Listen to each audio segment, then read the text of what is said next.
Okay, hi. This video is for teachers. So this is just for the teachers to see what you need to do to create your student projects on WeVideo for this year.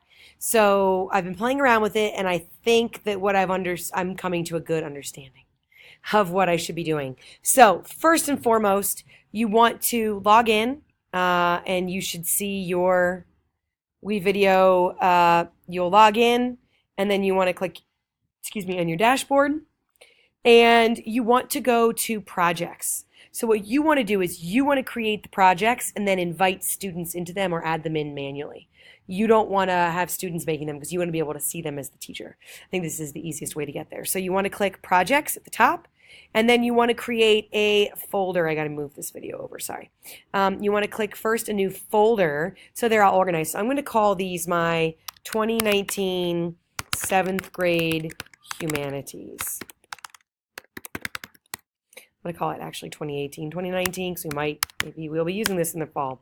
So I'm going to click create.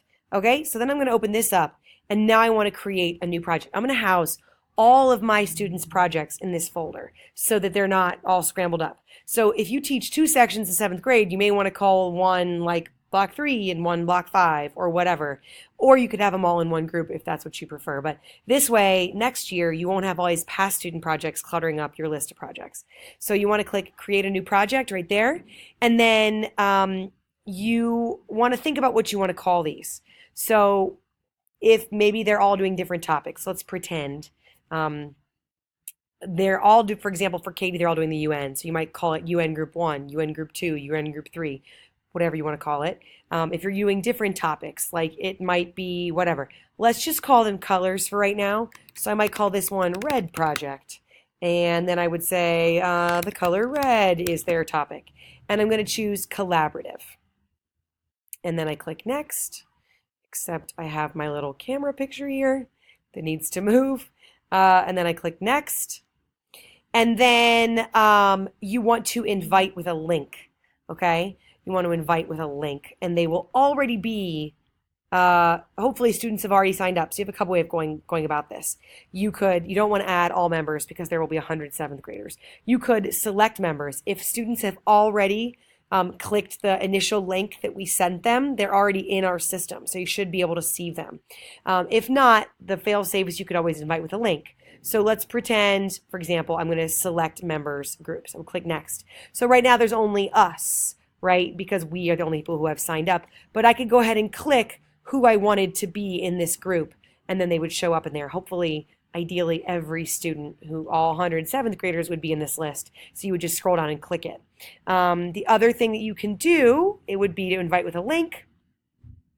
And then, is there any specific videos you want to include for every student?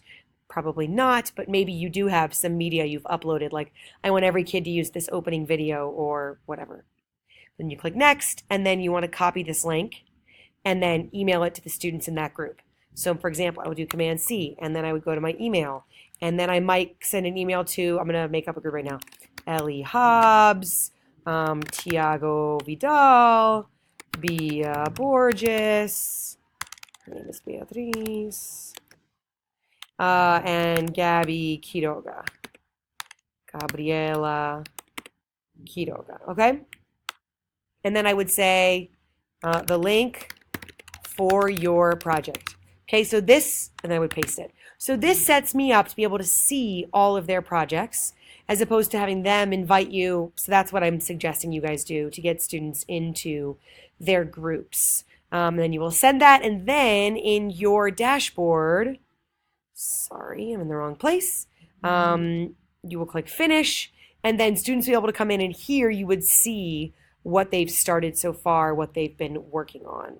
This little guy over down here, okay? And then you would see members as well. And if you needed to add members at this point after you made this and maybe a new student came in or whatever, you could always just add members like this, and you could select members from our links, from our groups, or you could, there's the project URL right there, okay? You could also change the project settings if you want to change the name of the group or whatever, okay? So you would do that as many times as you have groups. So let's say you have 4 groups. You would do project 1, project 2, project 3, project 4, okay? You don't want to share every project with the kids because then they can all see each other's work. This keeps it a little more contained. So hopefully that made sense. You saw how to create a new folder for this year or for this project, then to add a new project and to add members or to send the members a link, and you will create one project per group within the folder for this year to keep yourself organized. All right, hope that was helpful. Let me know if you have questions.